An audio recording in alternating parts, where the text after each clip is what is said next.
جیسے ہی تیسرا دن آتا ہے تمہاری قبر کی زندگی کا، جب 3 دن گزرتے ہیں تمہاری ناک کے ذریعے سے پیٹ کی چیزیں باہر آنے لگتی ہیں، ناک اور منہ سے نکلنے لگتی ہیں، اور 40 دن تو بہت دور کی بات ہے۔ جسموں کا خیال کرتے ہو، میں تمہیں بتاتا ہوں اس جسم کی حیثیت کیا ہے، یہ جو چمڑی ہے اس کی حیثیت کیا ہے، یہ جو گوشت پوست ہمارے جسموں پر ہے اس کی حیثیت کیا ہے پتہ ہے تمہیں؟ اس کو سجانے کے لیے عورتیں 2-2 گھنٹہ شیشے کے پاس کھڑے ہو کر میک اپ کرتی رہیں۔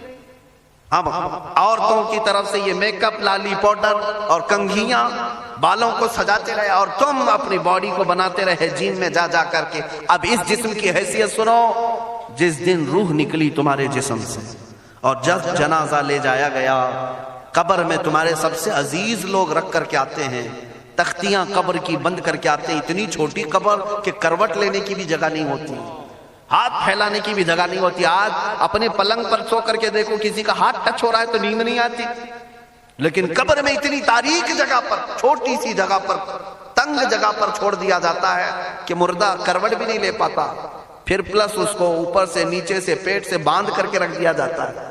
تمہیں پتا ہے اب حکماں نے جو لکھا ہے وہ سنو بزرگوں نے، جیسے ہی تیسرا دن آتا ہے تمہاری قبر کی زندگی کا، جب 3 دن گزرتے ہیں تمہاری ناک کے ذریعے سے پیٹ کی چیزیں باہر آنے لگتی ہیں، منہ کے ذریعے سے انتڑیاں یا جو بھی اندر کا لکوڈ ہے سب باہر آتا ہے۔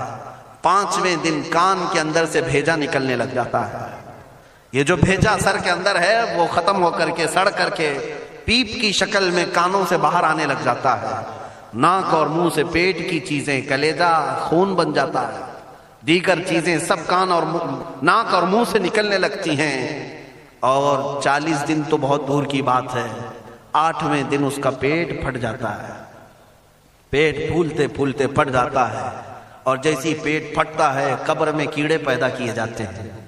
تم 1000 کوشش کر لو لیکن وہ کیڑے اسی کے لیے پیدا ہی کیے جاتے ہیں، ان کی غذا ہے، وہ ناک سے نکلا ہوا گودا، منہ سے نکلا ہوا گودا کھانے کے لیے کیڑے جمع ہو جاتے ہیں، پورے جسم پر طاری ہو جاتے ہیں۔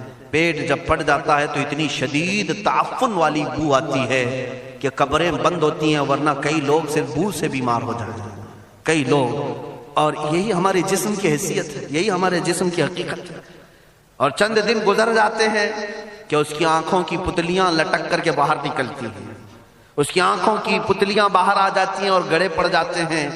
اب جو جسم کے اوپر موجود گوشت ہے اس کو چونٹیاں، مکوڑے اور کیڑے کھانے لگ جاتے ہیں، کھاتے کھاتے 2-3 مہینے کے اندر اس کو صرف اور صرف ڈھانچے کی شکل چھوڑ دی جاتی ہے، ہڈیاں باقی رکھی جاتی ہیں۔ جن بالوں میں تم کنگھیاں کرتے ہیں ان بالوں کی جڑوں میں پیپ پیدا کیا جاتا ہے، ہر بال کی جڑ پیپ بہاتی ہے۔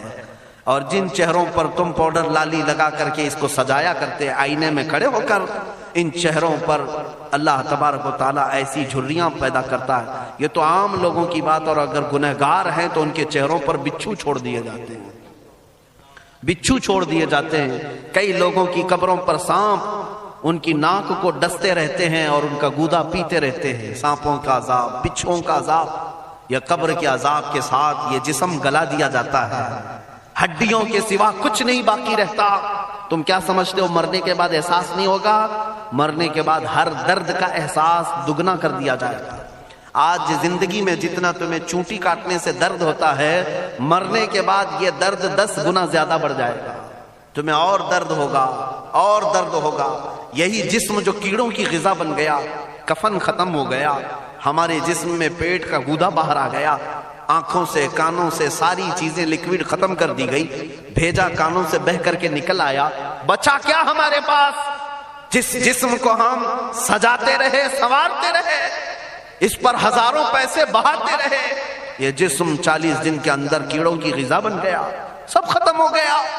میرے عزیزو، ہر انسان کے جسم کے ساتھ قبر یہی کرتی ہے، قبر دباتی الگ ہے، کیڑوں کا عذاب الگ ہے، بچھوؤں کا عذاب الگ ہے، لیکن یہ سب کے لیے احکام نہیں۔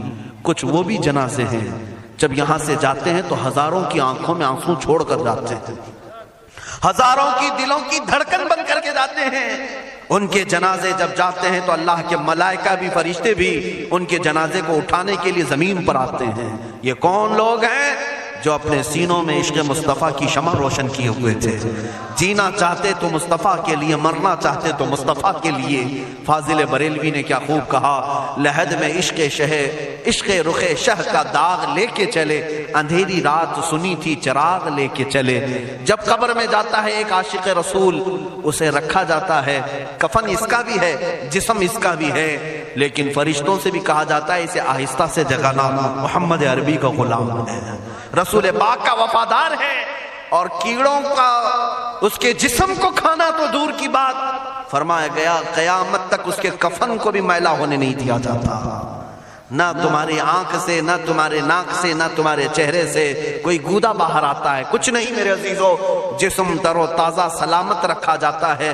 1000 سال کیا 10,000 سال گزر جائیں، حوادث زمانہ بھی آئیں، لیکن اس کی قبر میں اس کا جسم سلامت رکھا جاتا ہے. اب تمہارے ہاتھ میں فیصلہ ہے کون سا جسم بنانا چاہتے ہو، وہ جو کیڑوں کی غذا بن جائے، یا وہ جس پر فرشتے بھی اتر کر سلام بھیجیں. میں نے خود میرے مرشد گرامی کے جنازے میں حاضری تھی. حضور تاج الشریعہ بدر الطریقہ رحمت اللہ تعالی علیہ، جس مرد قلندر نے اپنی پوری زندگی عشق مصطفیٰ میں گزاری. آج تم نعرے لگاتے ہو تاج الشریعہ تاج الشریعہ، ان کے شب و روز دیکھے تھے کبھی؟ ان کی صبح اور شامیں دیکھی تھی کبھی؟ بہت پیر ہوں گے جو باہر پیر ہوں گے، اندر پیر ہوں گے، لیکن تاج الشریعہ کو میں نے اندر بھی دیکھا ہے، باہر بھی دیکھا. آنکھیں بند بھی ہوتی، آنکھوں سے اگر کوئی چیز نظر بھی نہیں آ رہی ہوتی، تب بھی اتنا خیال ہوتا کہ کہیں سطر تو نہ کھل گیا ہو، کہیں پائجامہ اوپر تو نہیں ہو گیا ہو. سونے کے حالت کی بات کر رہا ہوں، کوئی نہ ہو تب بھی یہ خیال باقی رہتا. کون سا ایسا دن گزرتا جب وہ دلائل الخیرات نہیں پڑھ رہے ہوتے، قصیدہ بردہ شریف نہ پڑھ رہے ہوتے.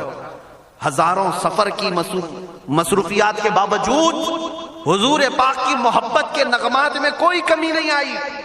لیکن میں آج آپ کو ایک بات بتا دوں، جب انتقال ہوا وہ جمعہ کی شام تھی، اور ہمارے مردوں کو 6 گھنٹے 10 گھنٹے میں ہم کو قبرستان سپرد کرنا پڑتا.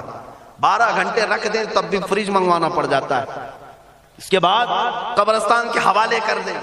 میرے مرشد گرامی کے انتقال کے بعد 48 گھنٹے رکھے گئے تھے، 48 گھنٹے رکھے گئے، اور اس کے بعد جنازہ پاک کو غسل دے کر لایا گیا. یہ فقیر قادری جنازے کی گاڑی میں شریک رہا، حضرت کے قدم پکڑ کر کے میں قبر تک رہا. میں آپ کو صرف اس لیے یہ بات عرض کر رہا ہوں کہ جب گاڑی جنازے کی چلتی تھی، میں نے زندگی میں بھی حضرت کے ہاتھ پکڑ کر کے ادھر ادھر چلائے. حضرت کے ساتھ جب جانا ہوتا تو بازوؤں کو ہم تھامے ہوتے، ہم کیا چلاتے، ہمیں وہ خود چلا رہے ہوتے، لیکن یہ ہم برکت کے لیے پکڑے ہوتے. جو نرم و ملائم جسم تھا، میں نے وفات کے بعد جنازے میں کھڑا ہو کر کے دیکھا، قدموں کو پکڑ کر، نہ نرمی میں کمی آئی، نہ ملائم ہونے میں کوئی کمی تھی. اور جب گاڑی آگے چلتی تھی،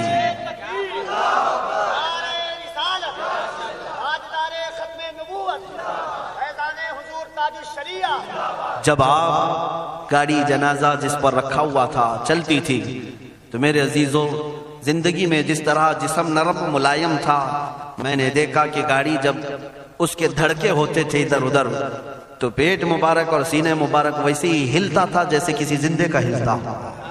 ہاتھ پر انگلی رکھے تو خون سرک جائے اور پھر اپنی جگہ پر آ جائے. یہ کوئی مبالغے کی بات نہیں کر رہا ہوں، یہ آنکھوں سے دیکھی ہوئی چیز ہے. اور قبر انور میں رکھنے کے بعد جب ان کے صاحبزادے اور داماد نکل کر کے آئے، تو تھوڑی دیر کے بعد ہم نے دیکھا کہ چہرہ خود بخود قبلے کی طرف تھا. ہم اپنے مردوں کو رکھواتے ہیں، لیکن اس عاشق رسول نے اپنا چہرہ پہلے سے قبلے کی طرف کر لیا. یہ کرامات کہیں یا زندگی کی حقیقت کہیں، حقیقی بات تو یہ ہے جو مصطفیٰ کی یاد میں جاتا ہے. اس نے کیا ہی خوب کہا شاعر کہ میرے جنازے پہ رونے والوں فریب میں ہو بغور دیکھو، میرے جنازے پہ رونے والوں فریب میں ہو بغور دیکھو، مرا نہیں ہو غم نبی میں لباس ہستی بدل گیا.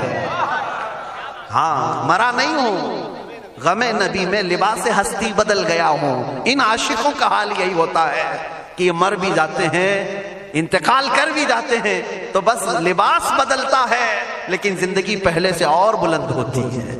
عزیزان گرامی تمہیں اسی بات پر میں لانا چاہتا ہوں، کون سی زندگی گزارنا چاہو گے؟ کون سی زندگی؟ یا عیاشوں کی، یا نچنیوں کی، یا مجرا کرنے والوں کی، ان ظالموں کی جو جہنم کی طرف تمہیں لے جانے کے لیے تیار بیٹھے ہیں؟ چند دنوں کی عیاشی ہے، تم گانے گا کر اچھل کود کر کے اپنے نفس کو تو راضی کر سکتے ہو، لیکن رب ذوالجلال کی رضا کبھی نہیں لے سکتے۔ آج تم دنیا میں فلموں کی زندگی جی کر کے تھوڑی دیر کی خوشی تو حاصل کر سکتے ہو، لیکن قبر کی راحت کبھی نہیں لا سکتے، قبر کا سکون کبھی نہیں لا سکتے۔ قبر میں اگر سکون چاہیے تو صرف ہمارے سینوں کو ادھر حوالے کرنا ہوگا، مصطفیٰ کریم کے حوالے کرو۔ اب اپنی زندگی کو بدلنے کا وقت آ گیا۔ اے میرے عزیزو، ناموس رسالت کی حفاظت یہی ہے کہ حضور کے اخلاق کی پہلے حفاظت کی جائے، حضور کی سنتوں کی حفاظت کی جائے، حضور پاک کے نام پاک کی حفاظت کی جائے، ان کی تعلیمات، ان کے احادیث کی حفاظت کی جائے۔ جس طرح صحابہ کرام نے اپنی جانیں قربان کر کے حضور کی عزت کی حفاظت کی ہے، آج وقت آیا ہے ان ظالموں کی طرف نہ دیکھنا، یہ بھونک بھونک کر کے تمہیں جگا رہے ہیں، بیدار کر رہے ہیں۔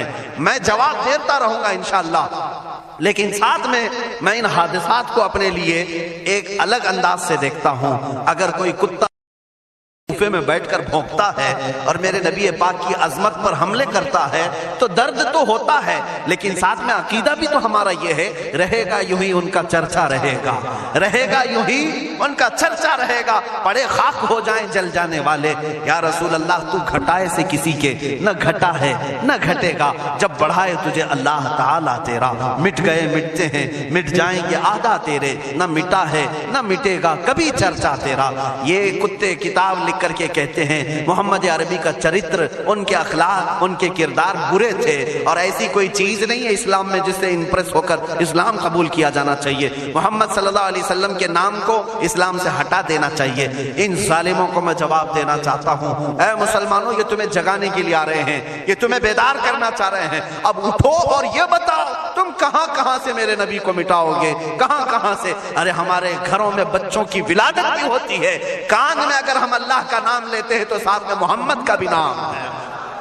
ہمارے بچے جس دن اس دنیا میں آتے ہیں، اذان ان کے کانوں میں دی جاتی ہے تو اللہ کے نام کے ساتھ محمد کا نام بھی آتا ہی ہے۔ ہماری اذانیں، ہمارے نماز کو بلانے والی آوازیں، تم کیا مٹا پاؤ گے محمد عربی کے نام کو؟ یہ ہزاروں نہیں کروڑوں اذانیں بار بار دن میں دے دے کر کے یہ بتاتی ہیں کہ تم واللہ محمد عربی صلی اللہ علیہ وسلم کا ذکر تم کبھی الگ نہیں کر سکو گے۔